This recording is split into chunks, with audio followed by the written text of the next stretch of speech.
What's up, everybody? Happy Friday, y'all. Welcome back to Wholesale Fridays, our new everyone's new favorite tradition of the entire week. Brought my friend Jonah back on today, and he's got some a little bit of like structured knowledge for you guys today in terms of breaking down how to source from trade shows and all that kind of stuff. Yeah, and let us know if you guys like in the comments, or you popping on and let us know if you want to see like specific topics when it comes to getting into wholesale in the future as well. And also, everyone owes this man a big congrats. He just had another kid, and he's probably operating on 2 hours of sleep right now. So we're making it through. We're powering through. three weeks in. That's fun. Yeah, you still finding plenty of time to work on the business and stuff. Oh, like, for sure. You already know. Like, you kind of have to, especially when you are an entrepreneur, work from home. Mom's obviously busy right now with babies. The biggest transition is like, I already have kids. So now it's like baby plus my other two. That's the biggest like transition for sure. But as long as you can get like a structured 3 hours in a day, I'd say right now, what I'm looking at it too, it's like if you have a job, you're getting paternity leave. I don't really have that, right? Right. So yeah. Working a little bit less, but obviously still working. That's all. It's like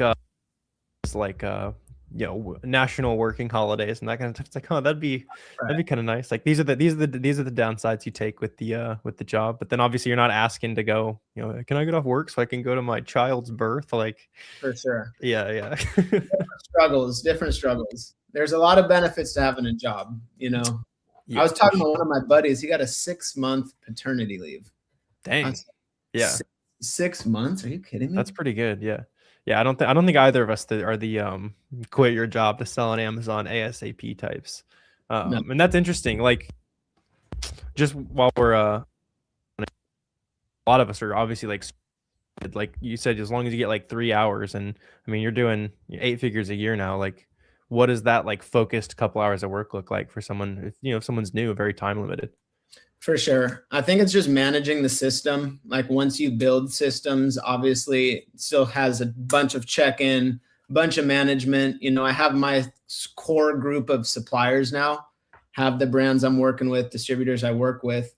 So as we scale, a lot of it is just replenishment orders. Okay. After a while, if you have that historic data, a lot of it can be outsourced, but once again, like with what we're doing and spending big purchase orders, you still have to overlook everything to a certain degree. Yeah. It's like steering the ship, but it does help when you have a team helping you. Yeah, it's hard to trust the with a 6-figure, like taking a quick peek at it at the very least. Yeah, bare minimum. Yeah, for sure. Let's see. You said you're on maternity leave till September 2026. That's a good job there. That's a great perk. Congrats, first of all. Congrats. Yeah. How is that possible? It's 9 months. You got 9 months. Maybe like before and after. So I don't know. That's hype. That's hype. That's awesome.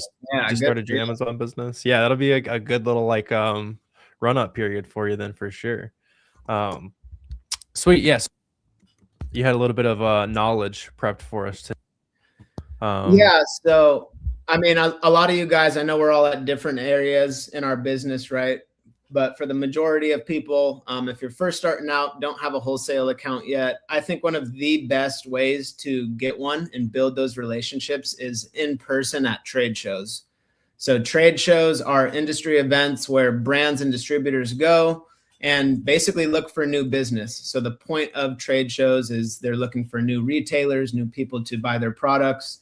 And now's the best time to do so, right? Like beginning of the year, nobody really wants to open accounts in Q4. If some of you guys have tried wholesale outreach, it's a lot more difficult in Q4 than it is in Q1. Interesting. For sure. It makes sense. Yeah. Cause the sales guy is like, he's just counting his bonus checks in December. Like he doesn't care. They're hungry again in January though. Yeah. And some people, they have like a limited amount of seats as a buyer. So like a distributor only sells to 10 retailers, let's say. Well, those people are always churning in and out too. That's why follow-up is so important. So if you guys ever talk to somebody and they say, now's not a good time, we're not opening up to e-commerce sellers, it's good to follow up, see when is, and because after a while, people do fall off. They stop ordering whatever it is. So you can fill that demand. So I got a presentation here. I'll walk you guys through just some of the processes we're doing for trade shows, give you some game on how you can operate at trade shows. And this works for if you're in the US, if you're not in the US, trade shows are international. So they're everywhere. I've been to them in foreign countries as well, which is really cool. So interesting. The same strategies work for sure. One thing I would say though is even if you never go to a trade show, you guys will still take a lot of value from this because you can source trade shows remotely. So one thing we'll talk about, I'll just go ahead and share my screen. Yeah, let's get into it. Every single, how do I do this? Should be a little screen share button, then I'll pop you up here. There we go. What up, Sadiq? Buy box, how you guys doing? Keep telling folks trade shows is the way to go. Yeah, it's, I mean, getting that like face-to-face interactions big for sure. Can you see my screen all right? Yep. Cool. So yeah, trade shows, we'll go over it for 10, 15 minutes here. If you guys have questions, just shout them out. Yeah, pop them in the chat. Super interactive. Any wholesale questions, all that good stuff. Yeah. So trade shows, like I said, benefit is brands and distributors both go to trade shows depending on which ones you go to. And ultimately, the thing about trade shows is you're making connections in person. So right now, everybody's fine with sending emails. Hey, I'd like to open a wholesale account with you. I'm interested in buying X brands and I'll spend this much or whatever it is. That conversation is much better received face-to-face, in person. Trade shows are the best way to do so. Every single trade show has an exhibitor list. So as you're doing research remotely, look up a trade show, go to their website, go to their exhibitor list. Some of them, it will be hidden, like you have to register for the trade show. Majority of them, it's just public knowledge. So you can see what brands are going to that trade show, where they'll be at on the floor. And what you can do is do your research beforehand. So you can verify that they're legitimate partners. You can use tools like Smart Scout, which we'll talk about. Smart Scout is a great tool founded by Scott Needham, who was a huge wholesaler, brand partner. And really, it's just like fully encompasses what a brand looks like on Amazon. So we pull it up, we see, hey, this brand is doing $50,000 in revenue. There's 20 sellers. It looks like it's all split pretty evenly. Okay, this looks like a brand I could potentially go for. So we're doing a lot of research beforehand and then also at the show. So we bring an iPad. A lot of people have their computer. I would always just have an iPad and have Smart Scout up. And as I was going through, obviously we do our research beforehand, but also I'm just doing it on the fly. Yeah. And you can use Keepa to do. Yeah, exactly. Keepa's great. Yeah. As far as sourcing, you just need Keepa and Seller Amp. Yeah. So exactly. Like, and honestly, you can just do manual research with a lot of this thing. Like when you're first starting out, the real point, I like to use these tools because I think it gives me the best benefit and most likelihood to find that partner where there is a hole in the business that I could work with. Regardless of what you do, you should be doing some sort of research beforehand. Whether you do it yourself, whether you utilize virtual assistants, you can pull lists of those brands that will be going. You can search them on Keepa or Smart Scout, see what their estimated revenue is, and start to do research without ever actually having a conversation yet. Yeah. Where do you find like where's your favorite place to like find trade shows? I'll show you in a minute. Cool. One thing right now, like I'm very much so niche specific. So like I'm big in sporting goods, outdoors, supplements. I go to other trade shows here and there just to like, you know, poke my head out. Sometimes I go to trade shows and I don't even actively try to like open the account there. I just have conversations with people. There's the same similar trade shows every single year. And one thing that we're doing nowadays is really using AI to help with this trade show research. So you guys can all use this, whether it's Gemini, ChatGPT, whatever you're utilizing. I do think AI is going to be huge in 2026 for Amazon sellers. I know Boxum, Warner, they're all doing a bunch of stuff with AI. On the wholesale side of things, there hasn't been a ton of really good tools that I've seen yet, or even processes. So that's something we've been building out. I know Kaj, who your audience probably knows Kaj as well. He's another wholesaler, brand partner. And there's just so many different things you can do. So right now, just AI powered research. Here's some prompts you guys can use. Open up ChatGPT. Give me a list of specific niche trade shows in North America this year selling name brand products. It will pull up lists. As you guys are doing this research, you can put these lists into a Google Sheet. You can do your research as you go.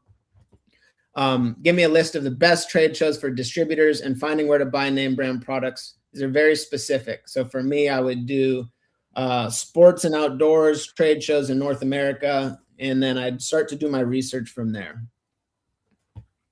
Yeah, for sure. It's seeing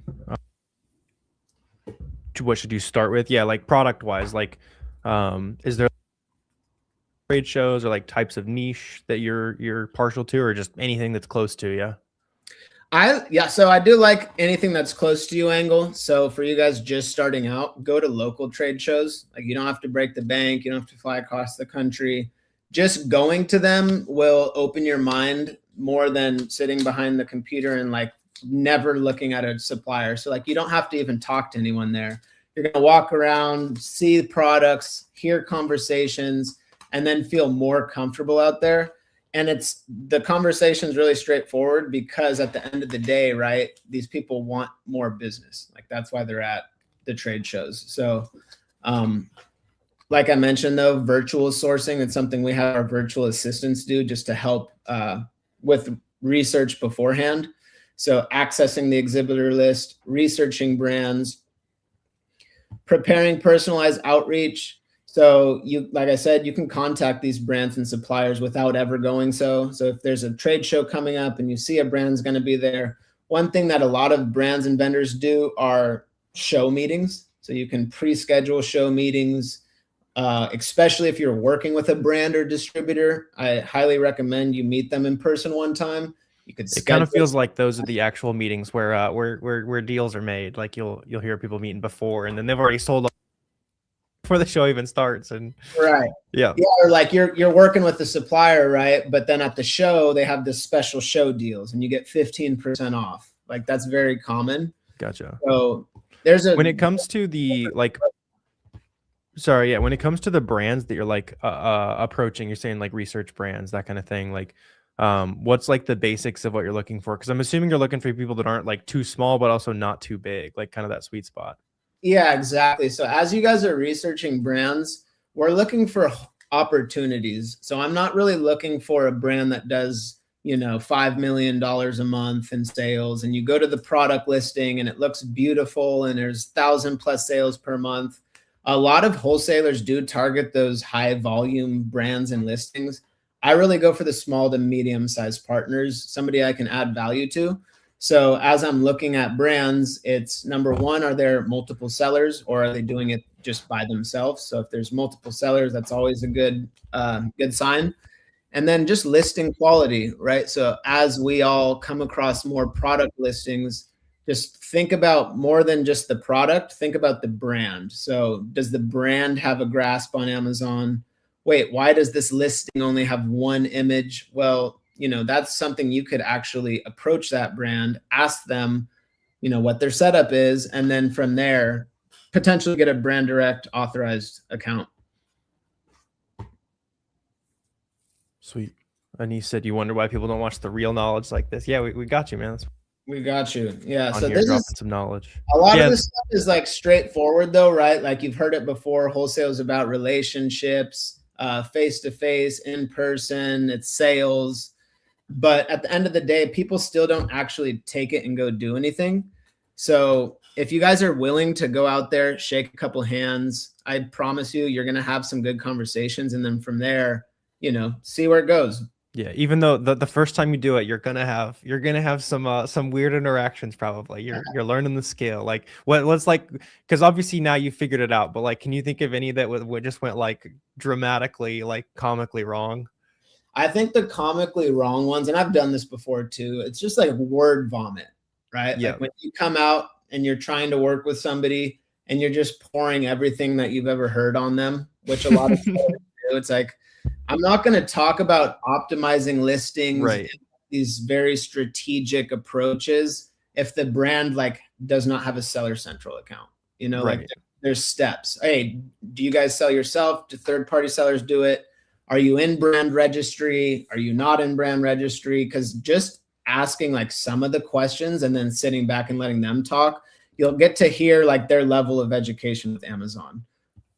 Yeah, because it's more like you want them to almost kind of be pitching to you by the end, I assume. Like you want them to be like, this is my problem. And you're like, oh, well, lucky for you, we can solve this problem. Yeah. We had a guy, Justin, he's been to 3 trade shows this year alone so far. He said his goal was 10. He was getting rejected. Well, I'd say he's on pace for that. Yeah, for sure.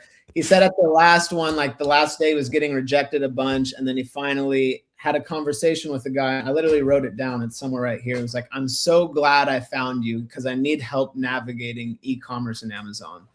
And like that person is out there. You just have to have enough conversations and find who it is.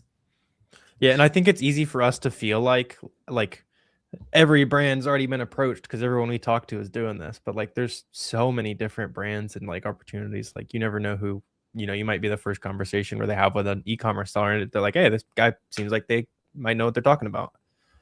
Right. And just think about how many new brands are popping up left and right.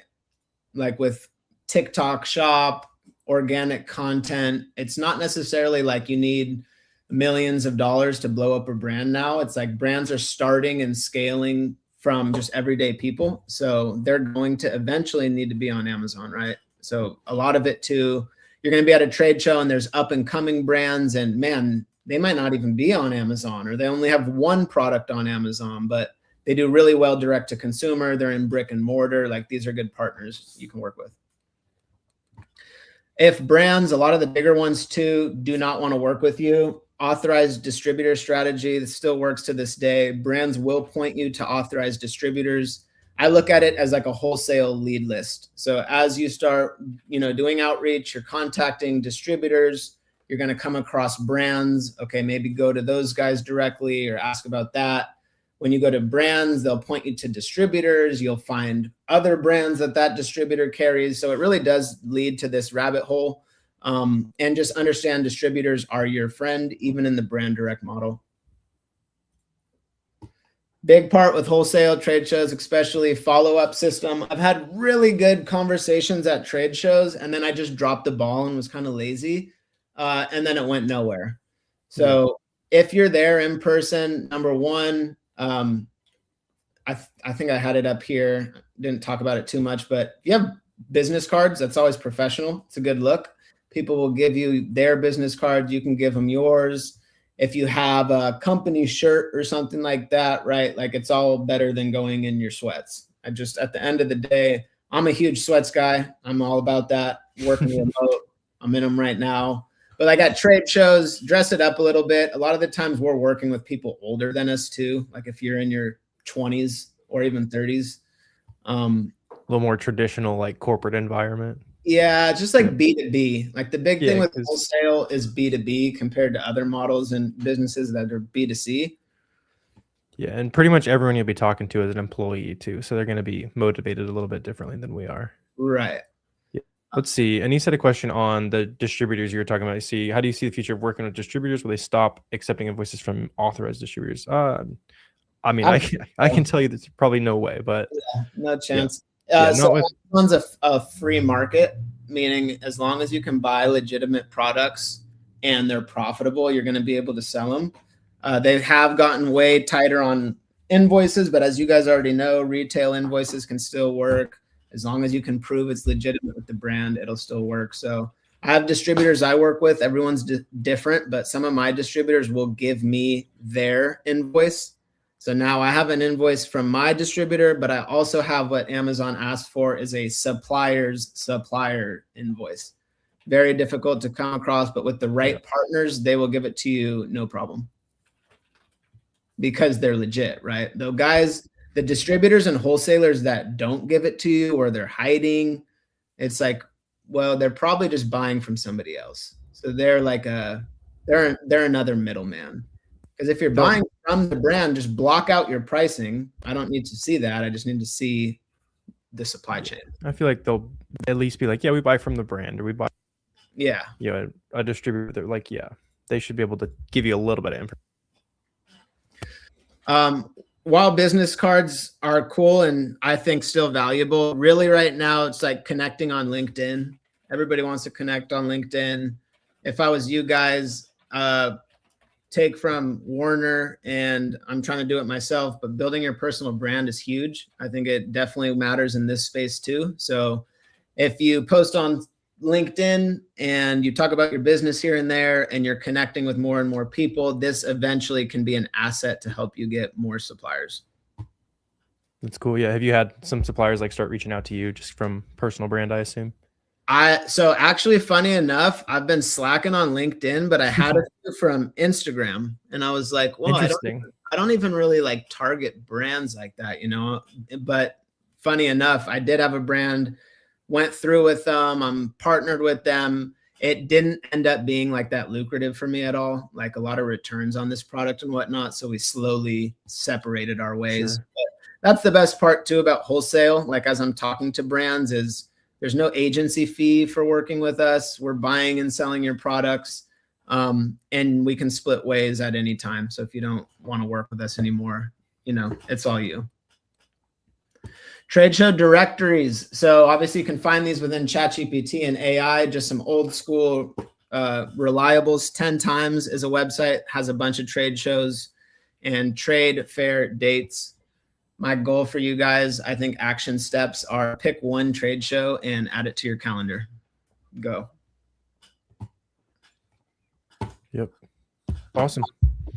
Appreciate it, Jonah. Yeah, there's I've gone to a few trade shows myself, and they always feel you know, especially the first one feels super intimidating. So yeah, just go with a plan. That's what I'd say. Like someone who's done a lot less trade show sourcing and stuff. Like the next couple I went to, like you're saying, I looked up some of the distributors. I had a list of maybe 3 or 4 products that I knew they sold or they could have access to. That's another big one. Like, you know, if a distributor has their thing up there, they're not gonna have a price sheet, but they're probably gonna say, hey, we carry, I don't know, Dove and Olay and that kind of stuff. So you go and roll up and say, hey, I would love to, if the conversation gets there, it's like, hey, we want, you know, we'd love to do 1,000 of this, you know, just kind of show them you're serious, right? Just kind of get the conversation.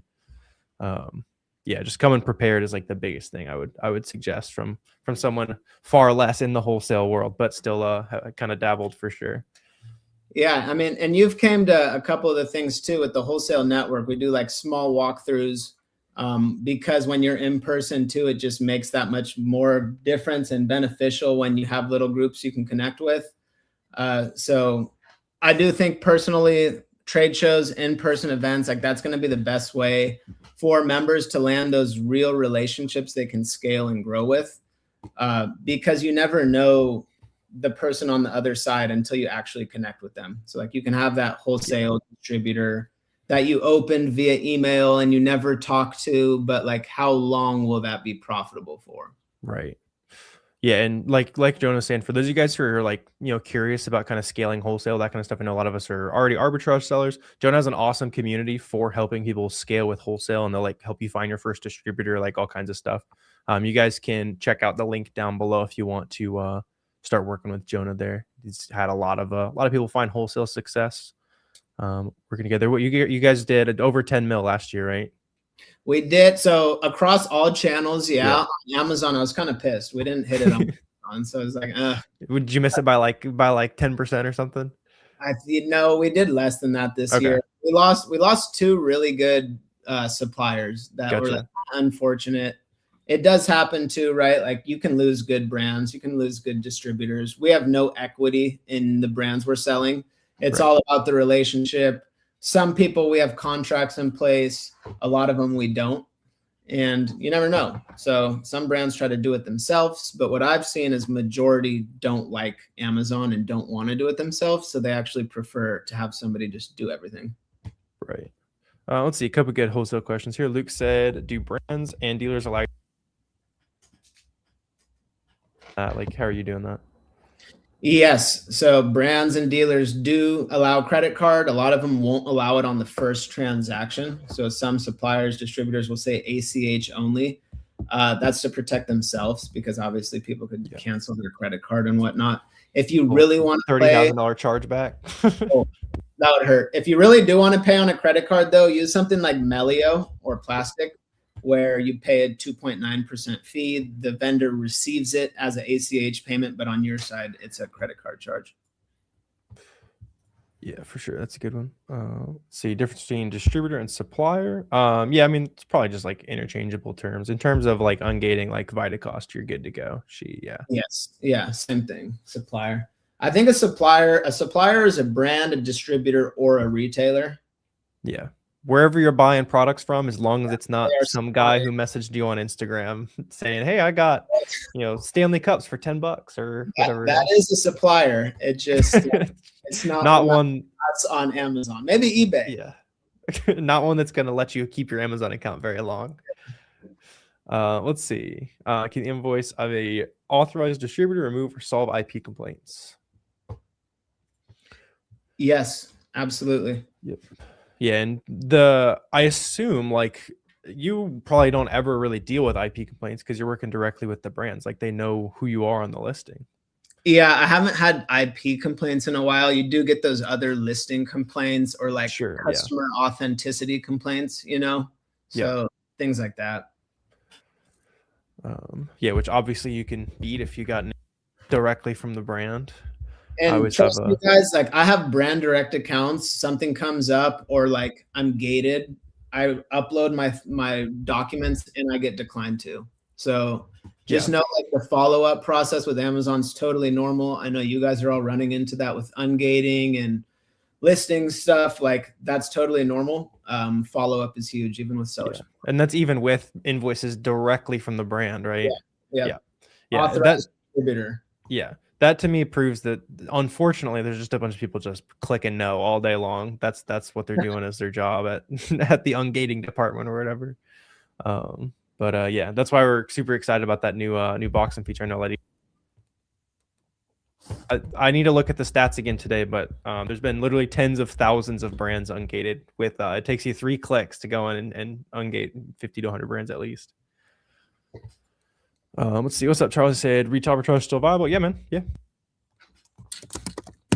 My long-term play is to go back to retail arbitrage one day.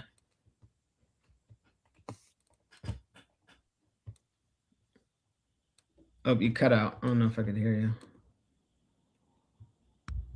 Oh, now I can. Cool. Are you saying go back to retail arbitrage? It's just like slow down the business a little bit, raise your margins, and just chill? I'm gonna go back one day when my business is just fully outsourced. Gotcha. I don't have to do it, and just for fun stuff, like take my kids to Target and go scan some products. It is definitely it's more fun than wholesale. It's more fun than online arbitrage. Even what I like to do. Yeah. It's more fun unless you're like me and like you start sweating in the aisle when people are walking by and whatnot. Yeah. That's why I can never scale it. Sweet. Let's see. If a distributor is or a prep center is close to me, do you physically go visit? Distributor in person for sure. Go visit them. Go visit them. Knock on their door. Shake their hand.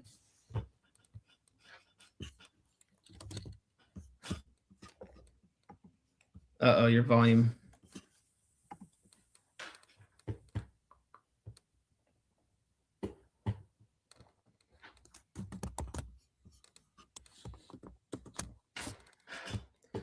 Jonah, are you working with any brands from Europe? Absolutely. I think this is a really good play. International brands, international suppliers as well, because there's just such a gap between us and them. Like in the US, there's a hurdle getting your products here. Imagine doing all the replenishing. What I saw too is those brands that are from Europe selling in the US, they're usually paying an agency to manage the operation. And they're paying an expensive 3PL bill because they have to have their products here, shipping in and out. The big thing with brand direct wholesale is there's no fees for working with us. So I would buy their stuff, I would manage it for them, I would send it into FBA for them. So you save these brands a lot of money. Yep. Let's see. Kind of got shut down a year ago. Want to start again? Where should you start? Yeah, if you're starting from scratch, and I think even Jonah doing a bunch of wholesale would tell you to with arbitrage, hit your first 5, so then you can kind of start scaling those opportunities into trying to buy those same opportunities in bulk and all that kind of stuff. So yeah, Charles, I made like a 5-hour long free course. It came out like a couple weeks ago. That literally shows you everything. I would recommend just diving in there and yeah. Sweet. Yeah. What do you look for in products like margin wise and all that? So ideally, I'm looking for 20% gross. If I can't hit that, it really would have to be a product that's replenishable. No, no like large products, no electronics, no big high ticket stuff. So like some of the supplements I sell will be like 17 to 20% gross, and then obviously after net fees it'll come down, but that's our goal really. And then for me, I'm like, if I can net 15%, that's ideal. Awesome. Yeah, I would say that's a lot higher than a lot of wholesale sellers too. I tend to see a lot of like, highly scaled wholesale sellers way in single digits.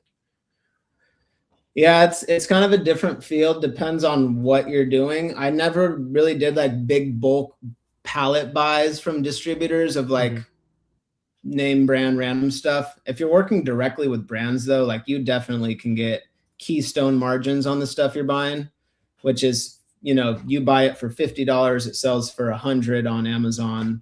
That's pretty traditional in a lot of brand direct wholesale as well. And then what we do is, since we do a lot of services for brands, or we do like little advertising and PPC, you can also negotiate that. So like with some of my brands, I have 15% off wholesale.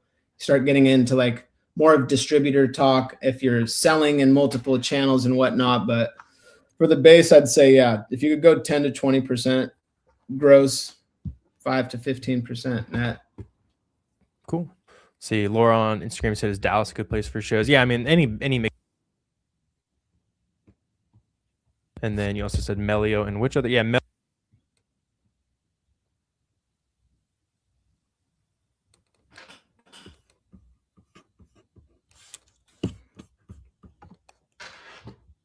Uh-oh, I can't hear you. I don't know if it's just me or...